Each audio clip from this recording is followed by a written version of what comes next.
बिलाल जी चौधरी साहब। उधर वेख ना मौलवियां लो लगी हमने सीधा अल्लाह है साढ़े वाली हथे ना त्रोड़ा ही फद देनी।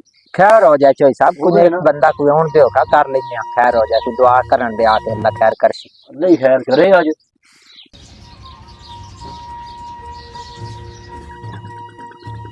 अस्सलाम वालेकुम चौधरी साहब। आओ जी वालेकुम सलाम।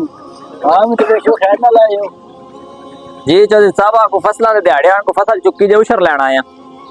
उशर उशर जड़े जड़े मजदूर था नाल लगे ने सोना देता है, कोई एन देता नाल को सरियन देता है, सारे मन वडा खड़े हैं हुन केड़ा उशर रहेगा बाकी। चौधरी साहब उशर जेड़ा हुंदा है ओ है मजदूरां नहीं देईदा हुंदा, मजदूरां ते मजदूरी देईदी हुंदी उन्हां दे कम्मे दी। उशर जेड़ा हुंदा है ओ अपने माल विच रब ताला दा हिस्सा देना हुंदा।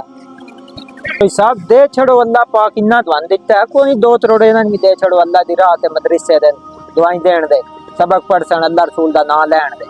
गल थोड़ी ठीक है लेकिन वो दे छड़े मजदूरां ने भी दिता उथे सिरी ने दे ओ खड़े कोई नहीं चौधरी साहब, वेख ते सही उन्होंने जिने त्रोड़े चुके हैं।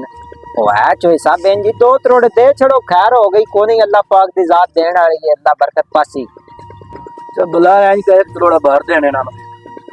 अच्छा ठीक है चौधरी साहब, मैं ना कर देना।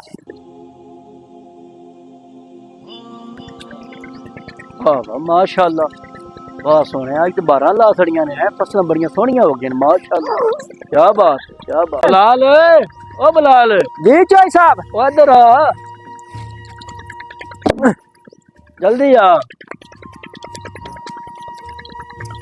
जी चौधरी साहब। यार देखा ना माशाअल्लाह फसलां केड़ा माशाअल्लाह माशाअल्लाह लगी ने यार, कमाल नहीं हो अल्लाह गया। दा बड़ा ना शुक्र है। ओ यार बुलाओ ना ओ दरवेश साधुआं नु जेड़े उसे लेन आए ओ सी। पिछले साल जेड़े आए हन, आओ मैं आख्या चौधरी साहब वेख्या बरकत रब दी, वाह माशाअल्लाह जी।